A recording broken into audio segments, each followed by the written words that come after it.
Alright, so I'm going to talk about SCBAs and personal protective equipment. SCBA stands for self-containing breathing apparatus, which is this thing right here. I'm going to talk about how you do your check on your SCBA and personal protective equipment, and then I'm going to show you how I don it, and I'm going to time myself. But this bottle, when you first get your bottle, you want to check and inspect it for any scratch markings. You want to check for the hydrostatic date, make sure that it's in date, whatever date it's on.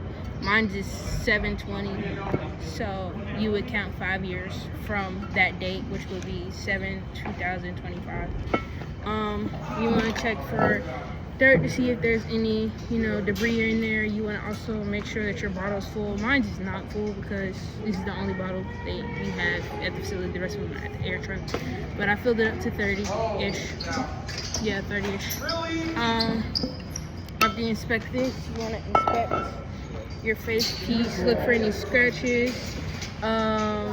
any marks that would cause it to not be in use. You want to look for seals in your mask and make sure that all your straps work. You want to make sure that they're fully extended. After you extend your straps, you're going to inspect your back plate. Make sure there's no scratches and make sure the straps are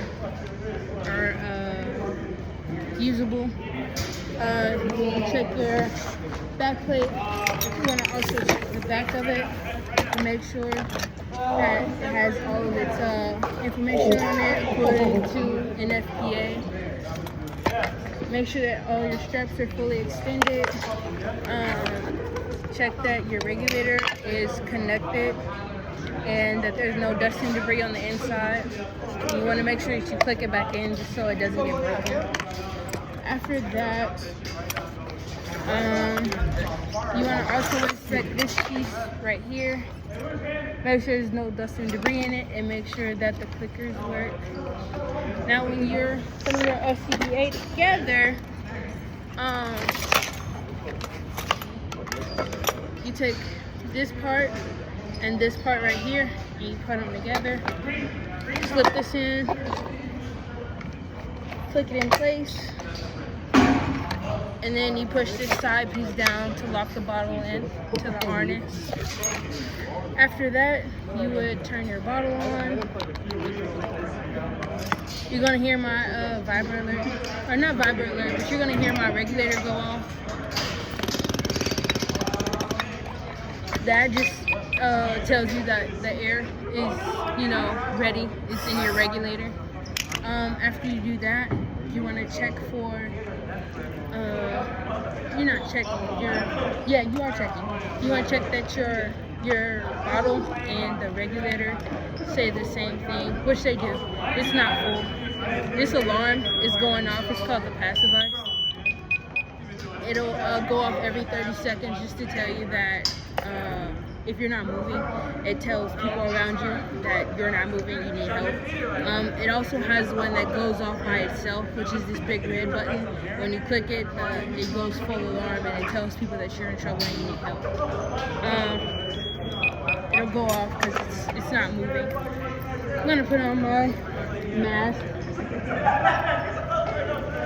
Before I do that, I'm gonna explain what I'm doing. I'm gonna put on my mask and I'm gonna connect my regulator to it so that I can test that I have good flow coming to my mask, and I'll be checking for my my heads-up display. There's lights in there that'll go off. See, there you go. But those lights go off just to show you that where your air is and things like that. It also tells you when your alarm is going off, because the two lights will come on and it'll like beep back and forth. All right.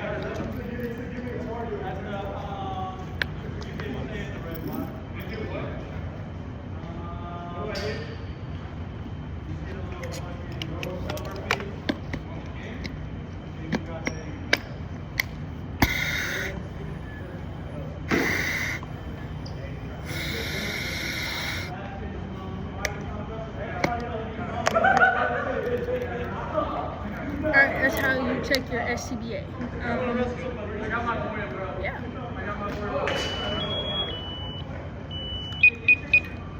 When you also, I don't know if I said this, but when you turn your bottle on, you want to make sure that it's all the way open, because when you're working, it can accidentally get turned off and then you won't have any air, and that's gonna suck.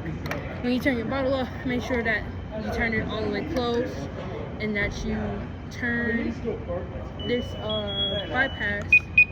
You turn it slow so you can check if your vibrator works.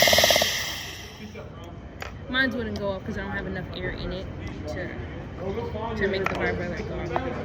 Or no, that doesn't make sense. But I took it off too fast so you wouldn't be able to hear it.